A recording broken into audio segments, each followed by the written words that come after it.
సోదరులకి ముఖ్యంగా మా మహిళలందరికీ కూడా నా నమస్కారాలు. అంతర్జాతీయ మహిళా దినోత్సవ శుభాకాంక్షలు అందరికీ కూడా.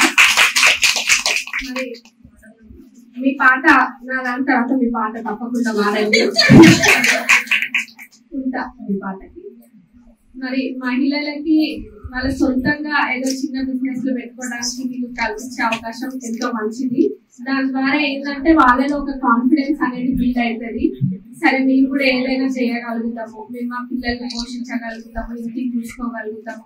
మహిళలు అంటేనే వాళ్ళు ఏదైనా ఎట్లాంటి దాన్నైనా చేయగలుగుతారు. దేవుడు అన్ని చోట్ల ఉండలేడు కాబట్టి అమ్మని సృష్టించాడు. మరి అమ్మ ఏదైనా చేస్తుంది. పిల్లలకు ఆపద వచ్చినా, ఇంటికి ఆపద వచ్చినా ఆ ఆపదాన్ని తన పైన ఎదుర్కొనేటోళ్ళు మహిళలు. మరి ప్రతి ఇంగ్లీష్ లో అంటారు కదా, behind every successful man there is women అని. మరి అట్లనే ప్రతి సక్సెస్ఫుల్ ఆడవాళ్ళ వెనకాల మగవాళ్ళు కూడా ఉంటున్నారు ఈ మధ్య. సరే ఎక్కడో లేకపోయినా వాళ్ళు కూడా మారుతారు. ఇప్పుడు చాలా మటుకు మారింది. ఎందుకంటే మహిళలు ప్రతి రంగాలలో కూడా మహిళలు దూసుకోబోతున్నారు.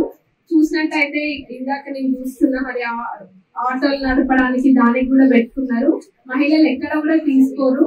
తప్పకుండా అన్ని రంగాలలో ఇది పురుషులే చేయగలుగుతారు అనేది ఏం లేదు. మీరు మొహమాటాలకు పోవుడు ఎవరేమనుకుంటారు అనేది ఏం లేదు. మీరు అన్ని చేయండి, దానికి నా ప్రోత్సాహం తప్పకుండా ఉంటుంది. మన కాన్స్టిట్యున్సీలో ఒక మహిళా ఎమ్మెల్యేగా చెప్తున్నా, ఏ మహిళకి సమస్య వచ్చినా గానీ నేరుగా నా దగ్గర నడక మొదట్లో